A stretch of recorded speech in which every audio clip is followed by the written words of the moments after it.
I will call upon the Lord, who is worthy to be praised. So shall I be saved from my enemies.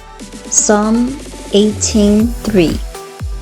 Now and always, I recognize that I live, move, and have my being in God.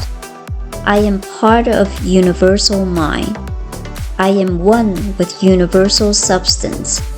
All the qualities and all the wealth of good and desirable things that exist in universal mind are mine now.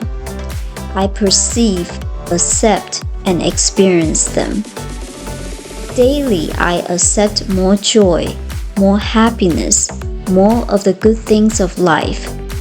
Constantly my conviction deepens that a divine presence pervades my being, freeing me from loneliness and sadness. I turn to the Spirit within, knowing that it desires to manifest all good through me. The zest of learning to accept the good that is mine fuels each day with interest and makes eternal life worthwhile.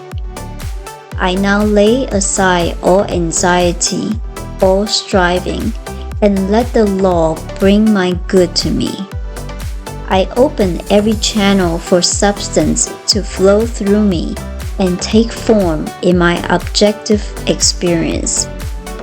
I joyfully anticipate greater abundance, more success, and more joy.